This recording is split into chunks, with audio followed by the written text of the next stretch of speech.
time to talk about the team that I support, Tottenham Hotspur, for my sins. And I know Rory's always got some good stuff to say about Spurs. And today we saw the big dogs return into training. Good to see James Maddison with his first training session at Tottenham Hotspur.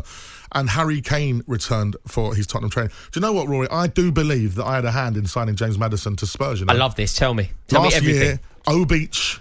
Yes. Again, back. It's always at O-Beach. Okay. Listen, forget Manchester City and Pep Guardiola. Uncle Wayne Lineker, he should be there. Like, he is the god. Really? Is he brokering the deals? Yeah. He's doing all the deals. Okay. So talk me. I need the full setting here. So you're at O-Beach. You're DJing. I'm DJing. Wayne Lineker's there. James Maddison is on his holidays. Tony Truman's every shut to Tony's where. Then Uncle Wayne comes over. Madge, come over with me. I want you to see James. So I go over there to the VIP.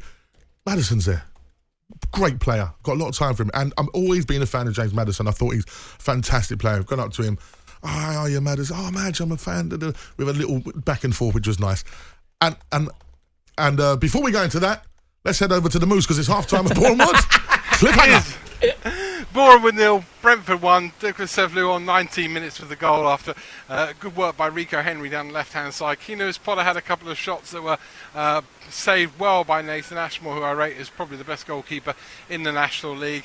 So too did Paris Mahoma towards the end of the first half. Bournemouth had one good chance. I was on air with you at the time, actually. The goalkeeper played it out from the back and it found its way 8 yards out to Leon Love, and somehow he managed to miss the goal completely, but I'm sure he'll be gutted about that. But all change in the second half. We're going to see a whole new Brentford 11 and I think a whole new Bournemouth 11 as well as the game goes on. But half-time here at Meadow Park, lovely sun-drenched Meadow Park. It's Bournemouth 0, Brentford 1. Thank you, Moose, who's watching Bournemouth against Brentford there. He's watching all the friendlies. He's seen more than the most.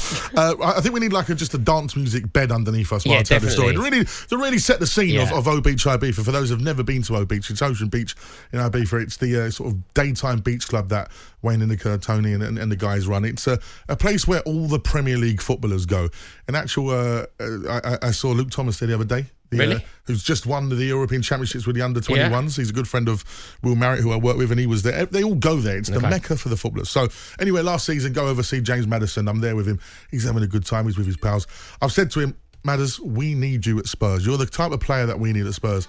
Oh, here we go. There we go. Daft Punk in the back. That's what's happening. There we go, yeah. It's going off. The champagne bottles are flying. People are just randomly spending £10,000 on a bottle of champagne for no apparent reason. And I've gone over there and I've said, Madders, we need you at Spurs. And he's like, you know what? I'd love to come. Then I've done my Brendan Rodgers impression to him.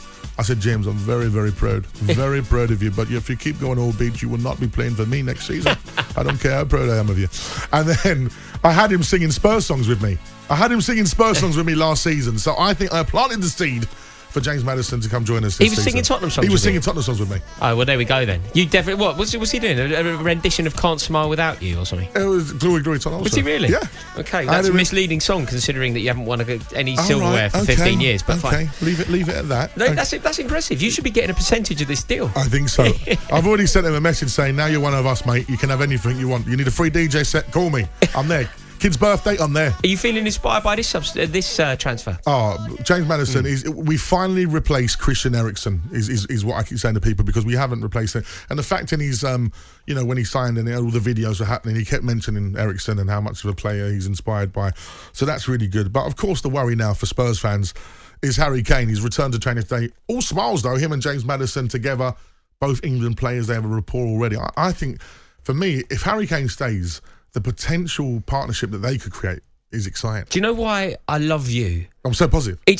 I've never ever known anybody who's more of a glass half full kind of guy. Because look, of course, due to the tribalism of football, I obviously do have a slight hostility to Tottenham. I don't want it to work, and I will always view football through that prism. But trying to remove any bias that I have, trying to just look at what's going on at Tottenham, much like my own club, right? Yeah. If I remove the bias, I think that we're both in dire straits. I think that Chelsea and Tottenham next year are both looking so distinctly average, and you combine the fact that Chelsea and Tottenham are looking so average with the fact that Villa seem to be getting their act together. Brighton are one of the most impressively run clubs in the country. I think there are so many other teams that are really looking good, really shaping up nicely. Obviously, Newcastle have thrown a spanner in our works. Yes. I think that we're in trouble. And then I spend 20 minutes with you and I suddenly go, I can see a world where Chelsea and Tottenham end up because you're forgetting about the managers that we're both getting in, like the change in personnel. Hang on, you can't do that.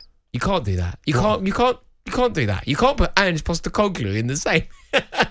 Well, You can't do Poch that. ain't won nothing in the Premier League. No, but he's got a track record of Doing well in the Premier League. doing well in the Premier My League, and guy's he's also gone won. And he's also sort of won a Liga. My man has gone over to Celtic, won it all.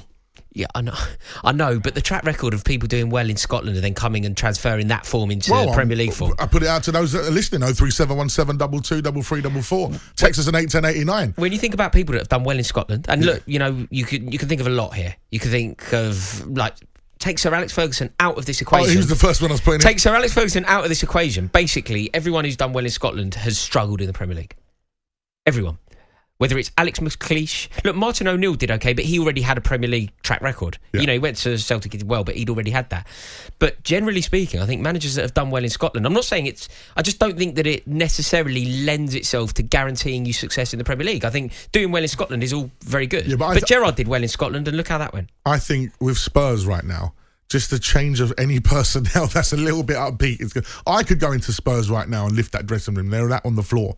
After having, like, basically, we've had managers for the last 5 years, obviously not Nuno, but in Jose and Conte, it's like being with a partner who's way better looking than you, reminds you all the time, goes, hey, I will leave you. Remember, you're rubbish, and I look this great. Yeah. Why am I with you? I don't know. I'm here to maybe up your levels, and they've just told us we've got, oh, no, thank you, Mr. Conte, thank you. Now we've got someone coming in and going, right, listen, right, I know you guys don't think I look great, but I tell you what, mate, we're going to have some great times together. And I like it, and I'm there for it.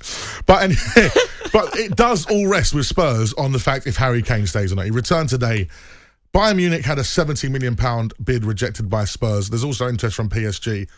Harry Kane, I can't see him going to a Bayern Munich. I know, like, apparently Thomas Tuchel came round for tea. It was like, come on, let's go and have ice cream together in Germany. Like, no. Like, I just don't see. He's got another kid on the way. He's building a new house. I think it's another one of those Levy specials. It's like, Harry, just give us one more year, please, just one more. I'm inclined to agree with you. I don't see him going to Bayern Munich. Also, I don't know if Bayern Munich really have that money. I don't know if they actually have it, or this is all a bit of a red herring. You know, their first bid was so low, wasn't it? Like, there was no chance of getting that bid through. So, no, I agree with you. I don't see Harry Kane going to Bayern Munich. I don't see any truth in that. Oh, quick one. Scott from Bedfordshire's texted us. He said, what about Brendan Rodgers in terms of managers that have come to the Premier League from Scotland? Yes, he did okay with Leicester. He's won an FA Cup with Leicester. Yeah, he took them down. Yeah, but he won an FA Cup with them. He did all right with Liverpool. Yeah, well, Liverpool, I would disagree. I think he made a pig's ear of that job and should have won the league. Leicester, but it's the same as Poch. Poch could have won the league. Yeah, but Pochettino's record is more impressive in the Premier League, but I'm also basing it on winning a league in France. Yeah, no, you don't win a league in France with them players. You can't turn on Pochettino now. You can't do this. Since I've known you, all you've done is tell me how Pochettino is a great and one of the best and an elite manager. Suddenly you're flagging his deficiencies. You can't do that. I've never said he's elite, ever. Imagine, I've got the receipts of this. I've known you for 3 years. You've constantly been telling me that Pochettino's the right man. We will talk about Poch in details soon. But yeah, in terms of with Harry Kane, you know what? I think Harry needs to give me a call because I've got his roadmap ready. Do you know what I'd do if I was Harry Kane? I get on the phone to Real Madrid now, so I'll sign for you next season for 3 years. Make a deal with Daniel Levy now that says I'll come back in 3 years. Score 25, 30 goals this season, be 14, 15 goals of Alan Shearer's record, go to Spain, win a load, come back 33, 34, finish off the job, get Shearer's record, one club man in England, done. Yeah, I think that's what he should do. I think that's a really good strategy. I think that's exactly what he should do as well. Play in the Premier League. Like, even if he were to go now, there's no reason why he couldn't come back in 3 or 4 years' time and secure. He's 47 goals shy, I think. 47 goals away from Alan Shearer's record. He's totally capable of getting those 47 goals in 4 years' time. Like, when you think about the way that he plays, when you think about how, like, there seems to be this misnomer about Harry Kane that he's always injured or he's got a glass ankle. It's not true. He played every game for Tottenham last year. Yeah. Like, he's a really good player, and he could do the Teddy Sheringham. Basically, pledge your love and life to Tottenham, but then go elsewhere and win silverware because you can't do that at Tottenham, and then you can go back to Tottenham for your farewell.